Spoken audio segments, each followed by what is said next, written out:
આપણી વચ્ચે પૂજ્યપાદ દેવી પ્રસાદજી મહારાજ વિરાજમાન છે।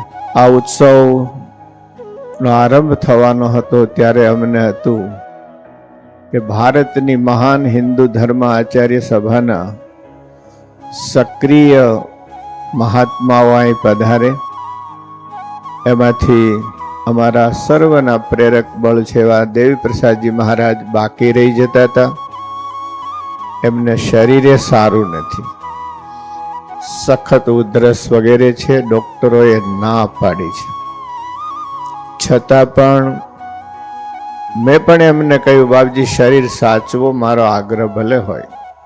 તો કે નહીં માધવપ્રી સ્વામી, મારે આ ઉત્સવના દર્શન કરવા અવશ્ય આવવું છે। ના દુરસ્ત તબિયત વચ્ચે પણ આપણી વચ્ચે ઉપસ્થિત રહ્યા છે।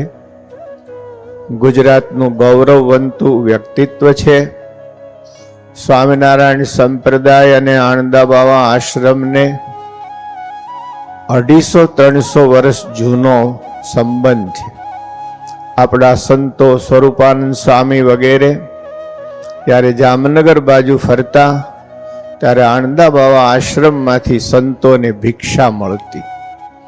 આપણા સદગુરુ નિષ્કુળાનંદ સ્વામી સાધુ નહોતા થયા, એ લાલજી સુતાર હતા ત્યારે શેખપાટથી દાણાના ગાડા ભરી અને પૂજ્યપાદ આણંદા બાવા સદાવ્રત ચલાવે એમાં દાણા નાખવા જતા। એટલે આપણો તો વર્ષો જૂનો આ સંસ્થા સાથે સંબંધ છે ભક્તો।